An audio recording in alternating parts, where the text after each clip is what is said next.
Assalamualaikum warahmatullahi wabarakatuh.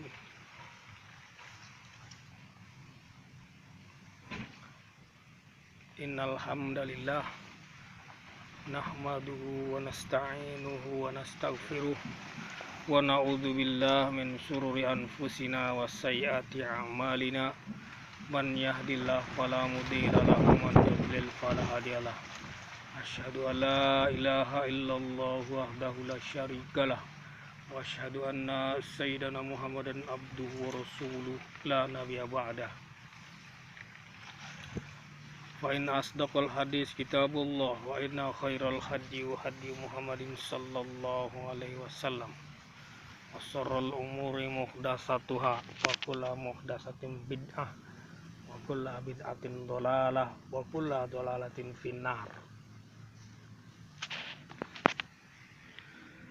Kaum muslimin yang dirahmati Allah Subhanahu wa taala.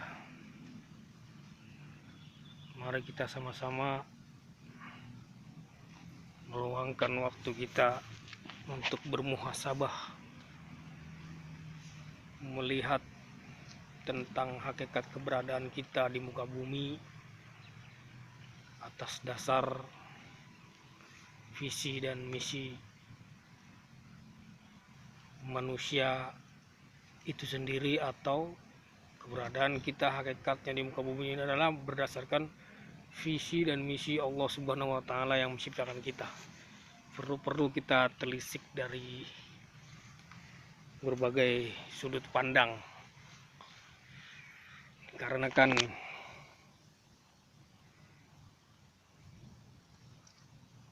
manusia semenjak awal diciptakan telah terjadi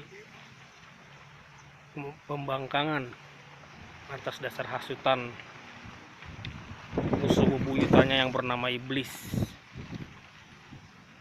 Jadi wajar sumpah setia kepada kesesatan yang dilakukan iblis kepada Allah.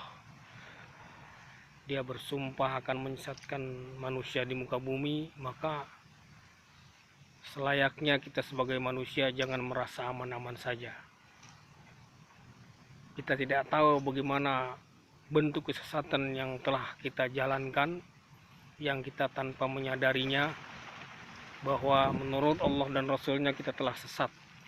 Akan tetapi kebanyakan manusia hanya merasa benar dengan apa yang dia jalani, tidak mencari kebenaran yang hakiki, yang menurut Allah dan Rasulnya itu adalah jalan yang hak berdasarkan perintah-perintahnya dan larangan-larangannya. Seperti orang-orang yang kadang-kadang mengingkari daripada hadis-hadis Rasulullah Shallallahu Alaihi Wasallam. Padahal yang namanya hadis, memang hadis itu harus kita telaah lebih jauh, dikarenakan banyak pemalsu-pemalsu hadis ataupun para periwayat hadis yang terlibat perpolitikan di zamannya setelah Rasulullah wafat. Maka ada ilmu hadis yang memisah-misahkan antara yang sahih, yang dhaif, yang hasan, dan yang maudhu. Jadi masalah hadis ini harus kita berhati-hati terlebih dahulu untuk menyampaikannya.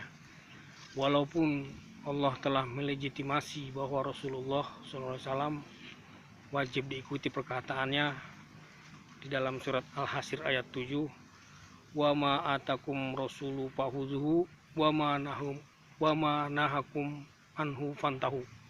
Apa-apa yang diberikan Rasul kepadamu maka ikutilah, dan apa-apa yang dilarang oleh Rasul kepadamu maka tinggalkanlah. Itu adalah legitimasi dari Allah berupa kekuatan hukum bahwa Rasulullah SAW segala ucapannya adalah wajib ditaati. Dan pembelaan Allah juga terhadap Rasulullah adalah ketika Allah menyatakan wa ma yantiku anil hawa in huwa illa wahyu yuha. Jadi apa yang keluar dari mulut Rasulullah adalah bukanlah hawa nafsu, melainkan wahyu yang diturunkan Allah Subhanahu wa taala.